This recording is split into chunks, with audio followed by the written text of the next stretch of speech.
Magandang tanghali po. Ngayon po, tanghalian namin. Tapos, dahil yung ulam namin masarap, parang kilaharabas lang ang peg. Look!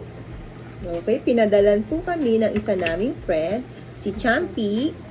Si Champy ng seafood platter. Alimango! Tanan! Tanan!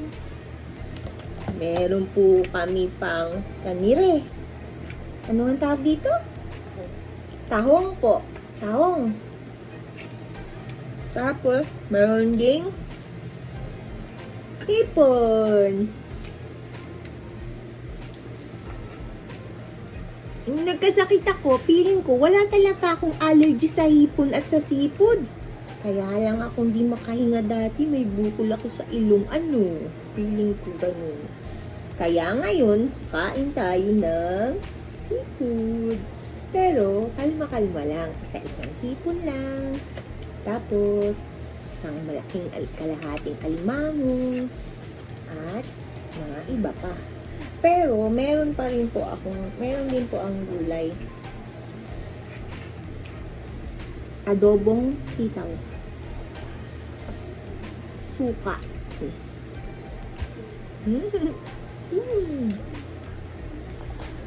Okay? Ayan. Mayroon din dito ang butchi.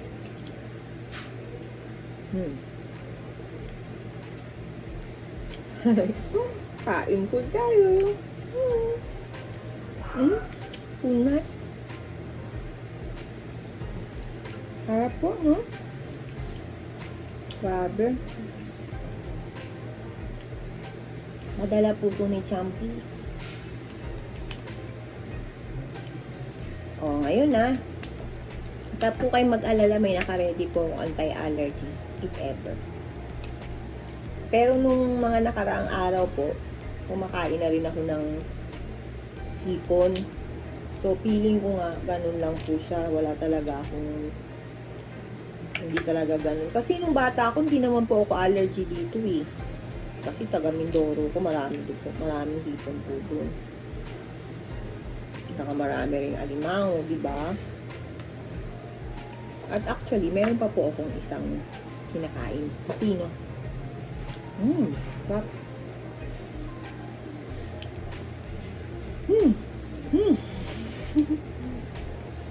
Hapon sauce.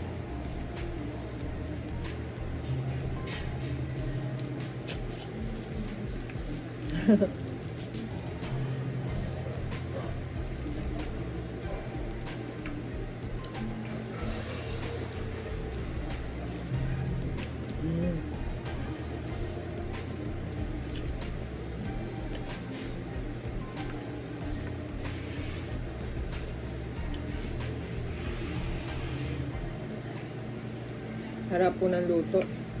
Maanghang siya na matamis.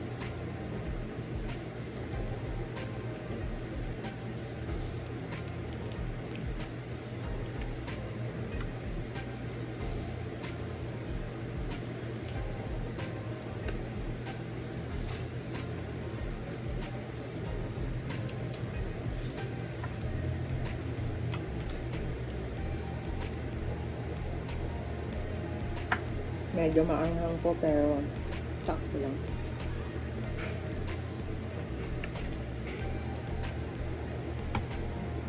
Sarap po.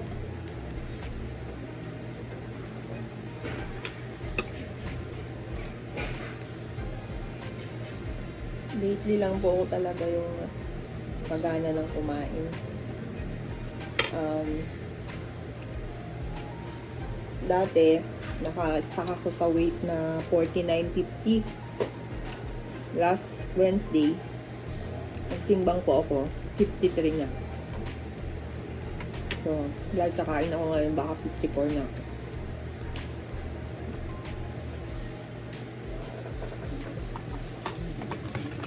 Ano po kaya ito kakainin?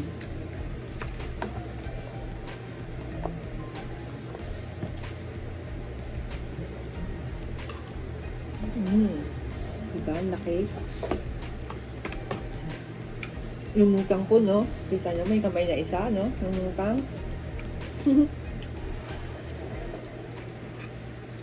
So, ano kaya natin kakainin? Gaya natin ginagawa yung harabas. Ang ganito niya. Yun. Ay! Tanan! Tapos sasasaw natin sa supang maanghang. Sarap. Sarap po.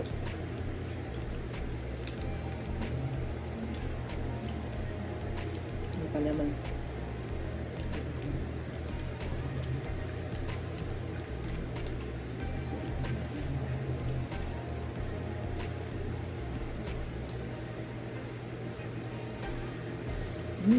Post na.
Sarap.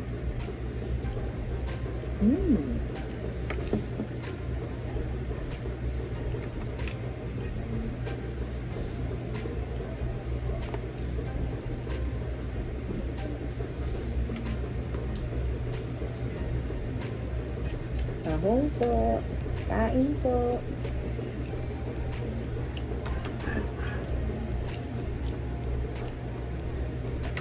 Mamiss ko po ito. Nakataas ko yung paang ganito. Sa probinsya eh.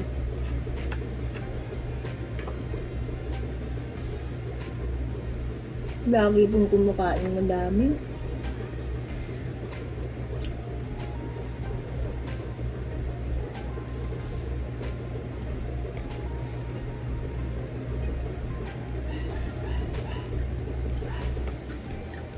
Dagat.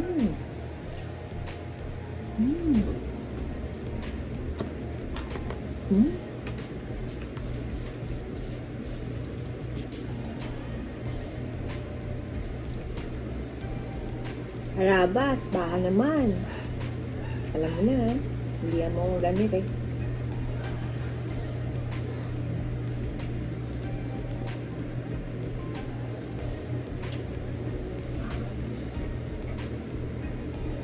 Bad yun. Kakapanood ko lang po kanina nung video na inakyat yung kanilang bahay. Parang Spider-Man, no? Kung kaya dumaan yun, third floor yun. Para siyang nagsasabit-sabit siguro, no? Medyo ano po kasi yung lugar na yun. Kung napapansin nyo po, malayo yun sa bayan. Saka ang mga bahay kasi doon hindi naman ganun ka dikit-dikit. So saka natural sa tao. Siyempre wala naman CCTV sa daan para makita yung sino may bit-bit ng ano, diba? Paano mo nakilala si Harabas? Si Harabas po, estudyante ko po siya. Sino doon? Si Jepoy, si Jeff Wansing. Ano po namin yan, gitarista. Pagkailangan po ng entertainer. Nung siya ay 4th year, yan po ang aming pangpuronta. Kasi magaling pong kumanta, magaling pong magtara. Mr. Talented.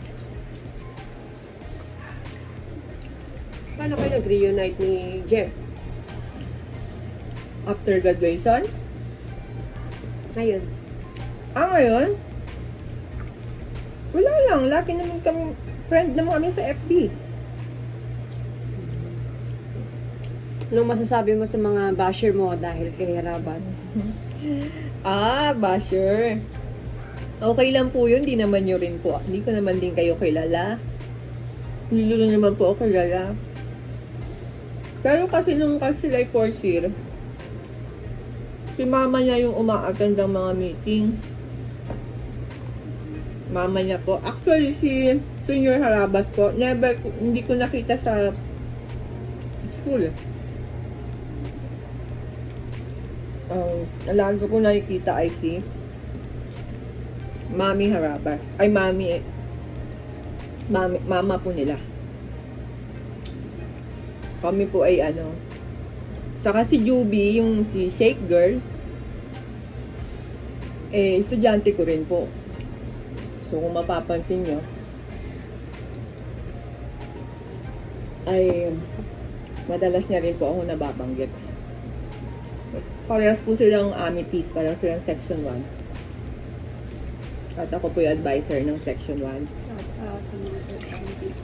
Shout out sa mga amities!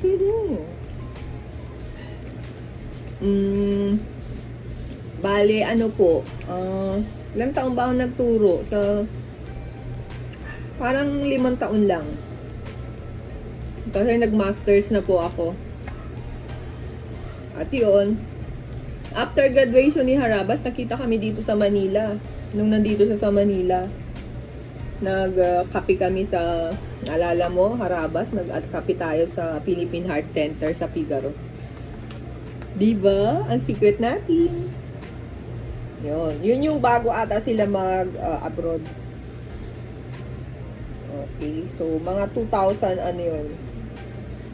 2009, 2010, ganun. O 2008. Pero hindi, nasa heart center na ako, 2010 or 11 yun. 2008, wala pa pala ako sa ISAB. Baka nag-work. Kasi hindi na po ako nakabalik sa teaching. Kasi natanggap po ako sa as a medical PCC sa ospital. So, hindi na po ako nakabalik sa teaching. So, yun. Makakapagturo na lang po ako pag may mga lecture. Ganun. Kailangan po ng mga tutorial sa mga civil service exam. Yun po, pwede nagbo-volunteer ako maging reviewer, mag-conduct ng review sa math. Ganun lang. Tapos, ayun. Yun lang. Ganun lang po. Kaya po yung mga basher niyo, kayo, kalma lang po kayo. Naalala ko, meron akong kinoment na sa isang vlog, may nang bash. Close po talaga kami. Bago pa siya maging Harabas. Bago pa po siya maging Harabas. So, pasensya na po kung minsan na nakakalimutan ko na nandun nga pala tayo sa Okay? Actually, nakaka-chat ko po yan. Minsan, syempre, gusto ko rin magpakapan. Siyempre, fan din po ako kaya maliban sa personal na kakilala kami. Kagaya nyo rin po akong fan. At po ako inaaway. Grabe naman. Ano naman?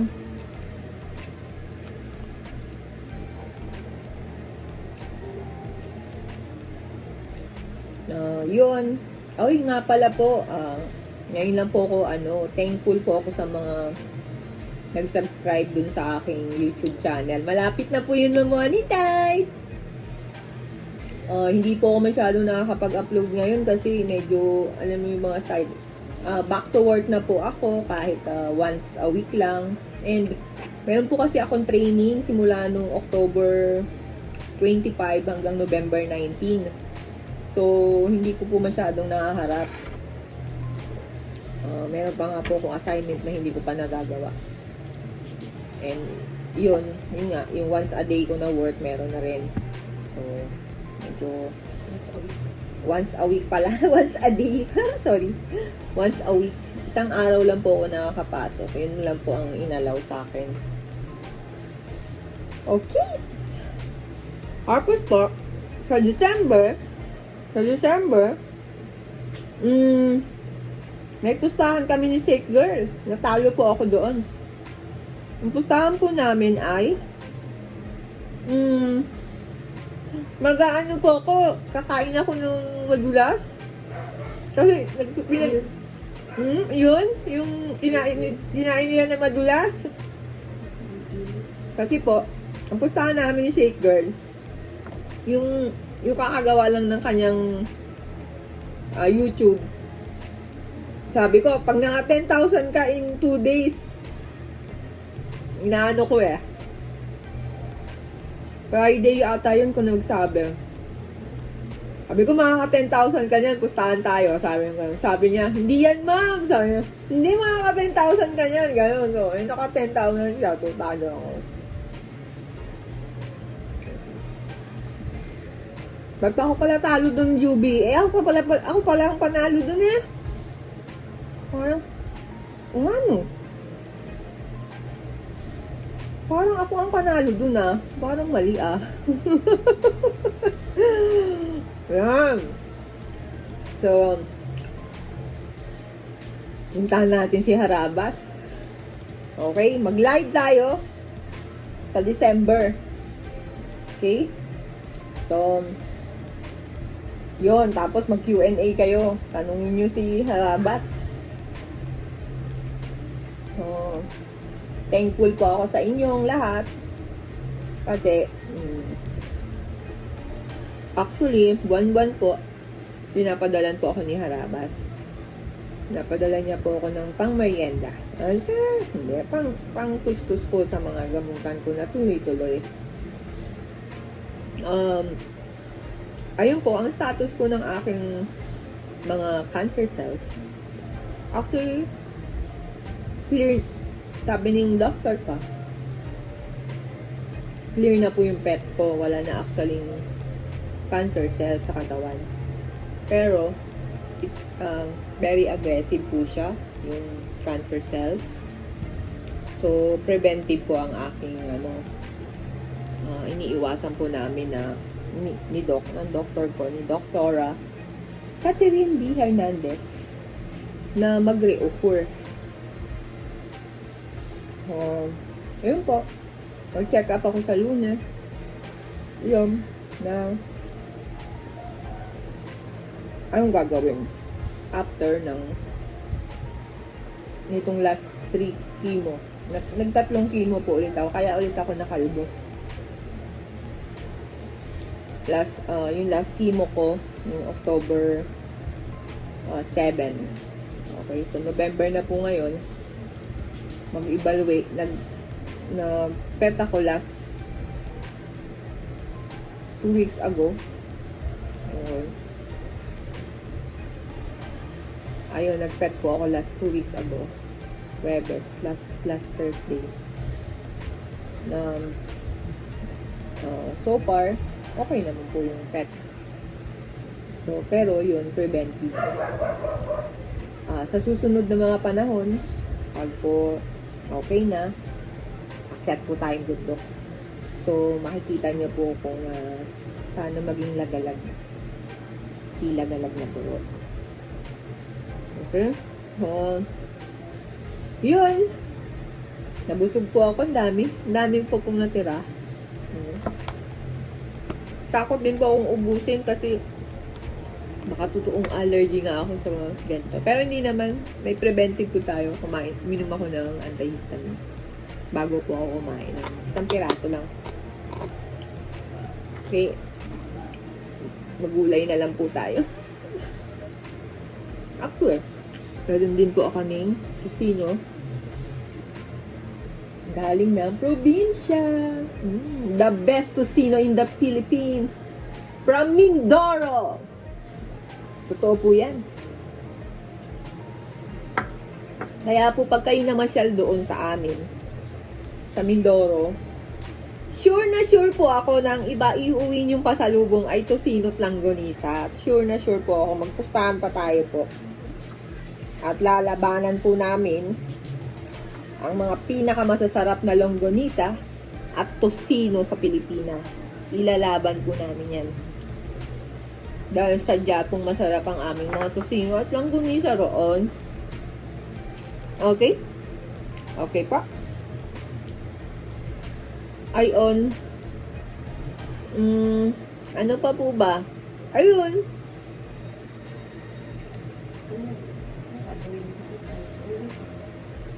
Mga second week or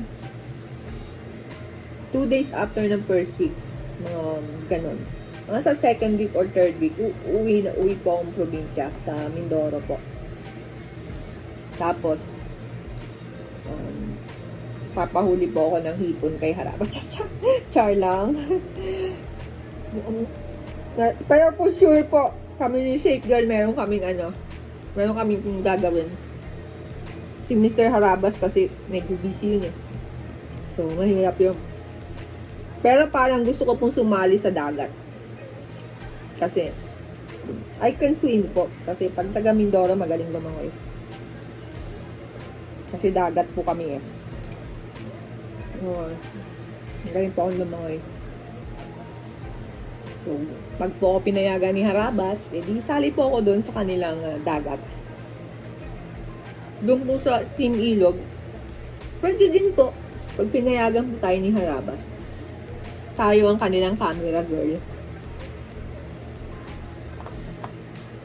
Para makita nyo si Harabe. Para si Harabe ay nakikita nyo lang sa mga fans ni Harabe. Hindi ko po naging estudyante sila Harabe. Kasi masyado na po silang bata. Siguro mga elementary lang sila nun. Or sa ibang school sila nag-aral. Basta si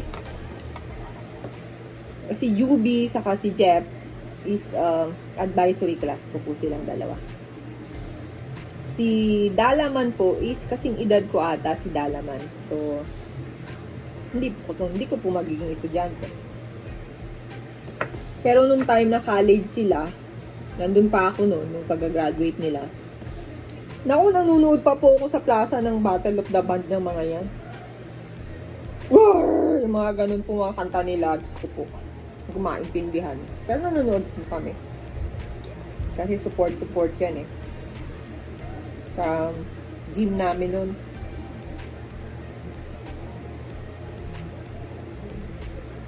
Nakapanood ako ng mga isa or dalawa ata. Na concert, parang concert, Battle of the Band.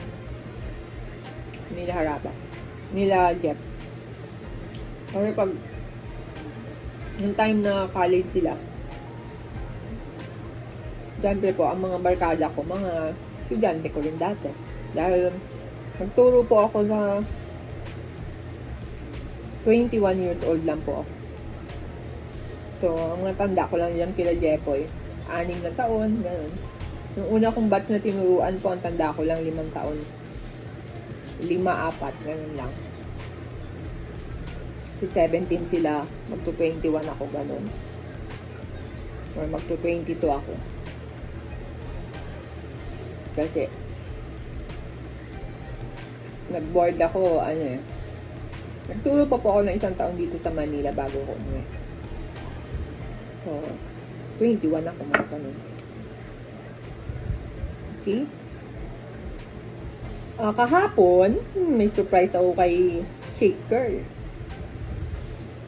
Tuwang-tuwa ako doon nung pinag-aano ko yun. So, pero dahil surprise, hindi nyo malalaman. Siya na lang makakalam. Papakita niya yung check. Ay, hindi. Pero okay lang. Pero, Shake Girl ay mabait. Mga tahimik yan. Yan yung mga kaaral lang sa sulok. Maganda magsulat si Shake Girl.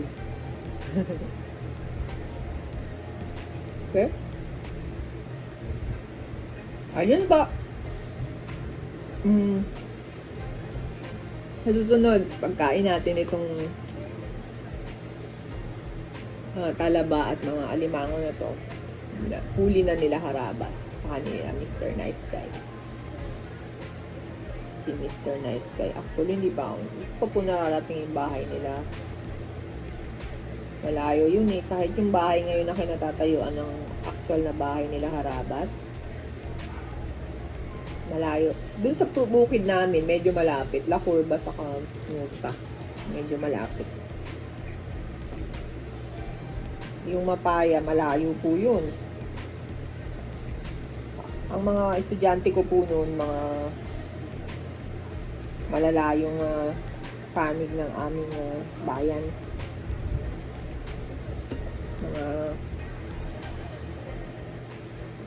Mga high school po doon, mga alanganin yung high school kung magsaysay sila o magbayan, magsasanyo sila. So yung school po namin, dito yun sa pinakamalaking school sa San Jose, sa pinakamalaking population.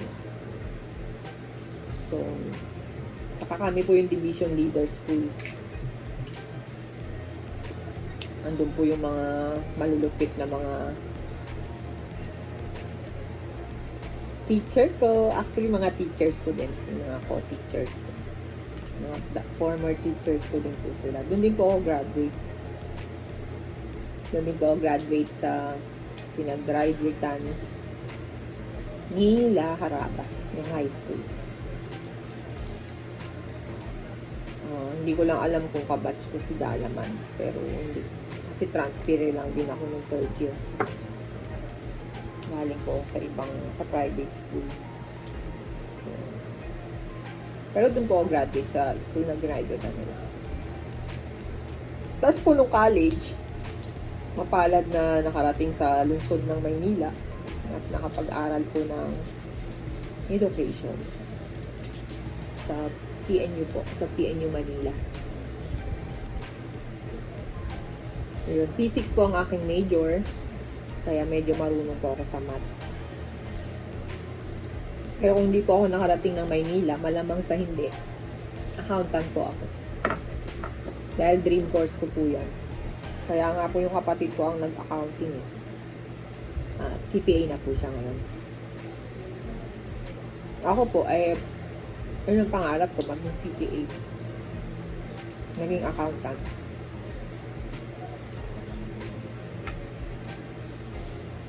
Tapos, ayun. Pagka-graduate ko po ng PNU, naghintay lang po ako ng board. 1 year ako dito. Saka lang po ako umuwi sa probinsya. Tapos, 2002 po ako gumraduate eh. I think naging student ko si Harabas 2005. Batch 2005 po sila. 2004-2005. Second year of teaching ko po. Okay? So, yun. Tapos, 2008, nag-aral po ako ng masters. Medyo naiba po ang aking masters. Hindi siya sa education.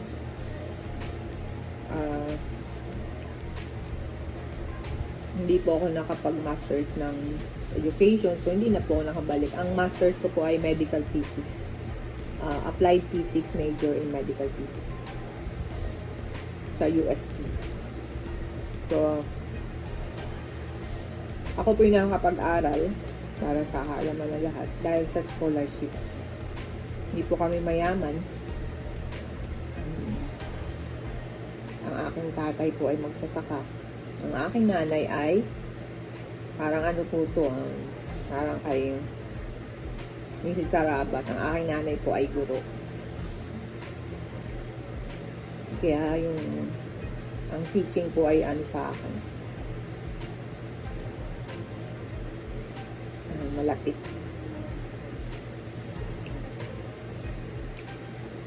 Actually, nung nung ako po ay nagtuturo. Sa probinsya po kasi namin, ang school po, 1, 2, Divine, OMNC, tapos mga technical courses na. So, yung state college doon sa isang private school sa amin, limited lang yung mga courses. It's education, computer, business, ad. Ngayon marami na po. Dati hindi. Accounting. Ayun, yung police. Yung gusto mo. May ganong course. Tapos mga technical courses na. So, yung mga estudyante ko, pag ano namin, natanong nila ako anong kukunin nila. So, sabi ko yung may sure na trabaho. It's either mag-education, kasi po hindi po nakakayanin ng mga magulang nila. Sasabihin nila, ma'am, dito lang po ako mag-aaral. Kahit gusto nila mag-nursing, kahit gusto nila mag-engineering, kahit kaya nila, pero wala pong course na ganun sa amin. Okay? So, kung maano nyo po ang trend ng aking mga estudyante, mga naging estudyante, puro po sila teachers, saka police. Kasi po, hindi ako hindi ko sinasuggest yung business ad, accounting, yan, pinasuggest ko po. Pagkaya, pero more on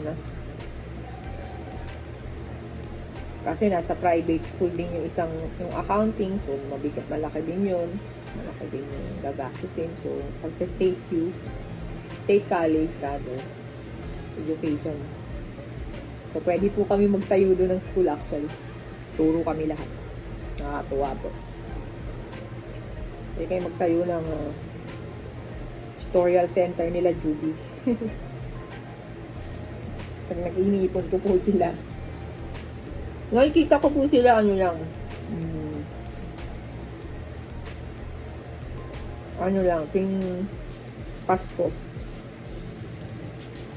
Pasko lang po sila nakikita yung mga estudyante ko dati. Nagre-reunion kami. Pero since nung pandemic, tapos nagkasakit po ako, hindi ko na po sila nakikita. So, 2 years na po akong di nakakauwi ng Mindoro. At first time, after 2 years, after ng COVID, after ng napakahabang treatment na ginawa sa akin, nauwi po ako Mindoro. At samahan niyo pong akyatin yung mga bundok doon, languin yung mga dagat doon. Okay? Bye-bye! Daldal ko, no? Bye-bye!